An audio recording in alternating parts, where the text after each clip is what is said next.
Hello, Internet. My name is Ace, and today we're going to be talking about cartoon construction, but how we can improve that and how we can improve our knowledge of cartoon characters by looking at toys. Now, I first saw this being talked about by John Chris Falucci, who you may know as the dude who made Ren and Stimpy. He's created tons of stuff since then. Actually, a very very funny guy. You should check out his comics. Actually, they're really good. The Spumco comics. They're a great collection. You can get them on Amazon wherever. So the the reasoning behind using toys as a way to learn construction is the fact that these are 3D objects. Now, we can rotate them from any angle. We can see how the light is hitting them, how the forms look, and everything like that. So what I've done is I was actually drawing this from the real toy in front of me, and I took like 1,000, not 1,000, I'm lying, but I took many pictures of the toy afterwards to try and get the correct angle that I was working from.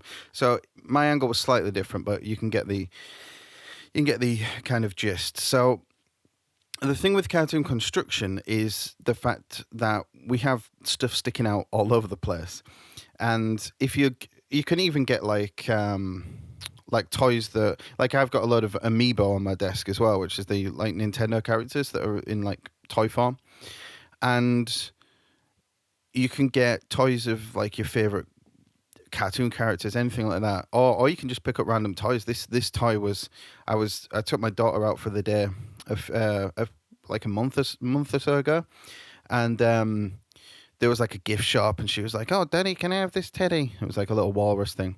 So I was like, "Yeah, of course you can." So while she was picking a teddy, I was like, "Oh, there's some toys," and I actually got more toys than she did that day, which is quite normal in my household, not in society.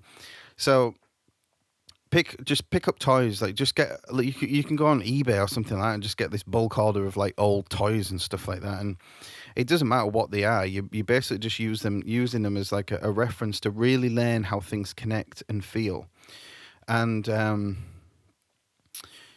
it's a great for understanding lighting, like I said earlier. So as you can see with this dog, it was just a quick sketch. It was maybe 15 minutes or something like that. I've just sped it up a little bit, but it was oh, and the software kept crashing, which was quite annoying. So you'll see like it crashes a few times, and then I had to go back through the recorded video, take a screenshot of that video, and import that image in to finish it off. So that was a little bit annoying, but it doesn't really matter. It was never anything that I was gonna want to show to anyone, and that's what these things are. The studies, they should be in your practice. It's not something you're going to stick in your portfolio or anything like that. It's just something to better improve your understanding. Like here, like there's some random, well, it's not random shading, but there's some shading that I've added. But I've no way worried about the values or anything like that. Loads of the shading should be far darker, and the lighter bits should not be as light. There should be a highlight on the right hand side. Loads of things like that. So I'm not really worrying about that. I'm just worrying about where the shadows would fall rather than actually accurately trying to depict them. Because like I say, it's not a final drawing. It's just a quick picture to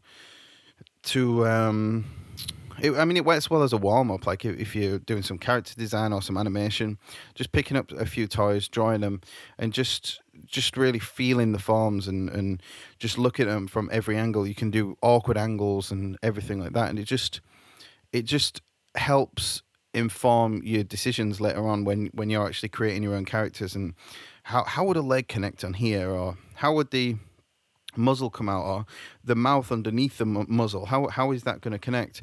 And you can kind of get that idea from using toys and things like that. And I do this all the time. It's not just something I did for this video. In fact, I wasn't even going to record it, and then because I just do these studies like maybe once a week or something like that. I'll just pick up a new toy and draw it from some crazy angle, and then just as I was about to sit down, I thought, well, why don't I just do a quick recording and then to speak about this, because this is something that's helped me out. Like I say, I got the idea from John Chris Falucci, but everyone should be doing this. Everyone who's into character design, animation, everything like that, it should just be something that's a definite main staple in your practice, because it's just like nowadays a lot of the animation on TV is very flat animation, which is obviously a stylistic choice and a fact of you can animate it a lot cheaper using like cutout methods in like Flash and Toon Boom and things like that.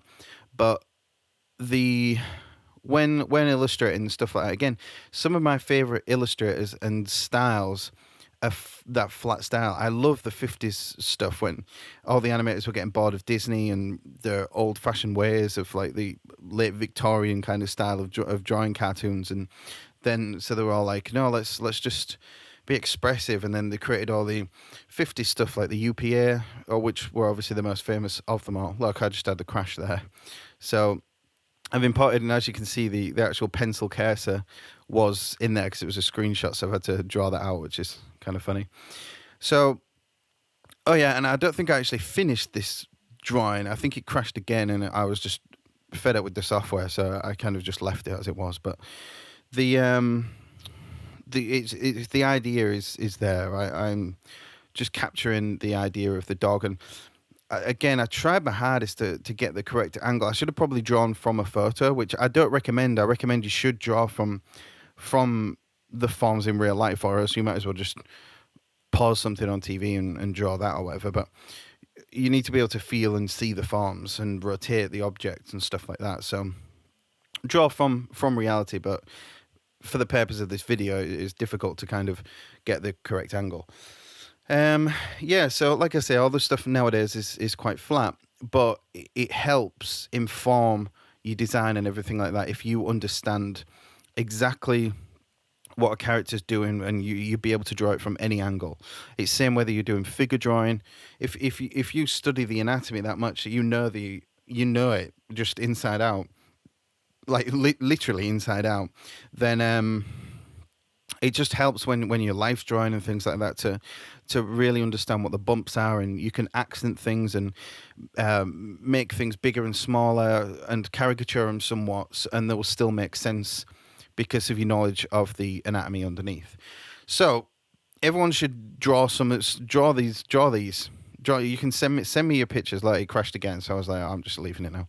Just send me your drawings of toys, and I'd love to see them, because this is something we all, as artists and illustrators, we should all be doing. And yeah, so this is part of a series on cartoon construction. The link to that playlist will be in the description below. And as always, tick on my down below. Click the subscribe button and click the like button if this video helped you. If it didn't, comment and let me know why. And if it did, comment and let me know, like, drop us a thank you and let us know what you'd like to see more in the future, or anything I've gone over. If you want me to go over in more detail, just let me know and I will do that. So until next time, take care. See you later.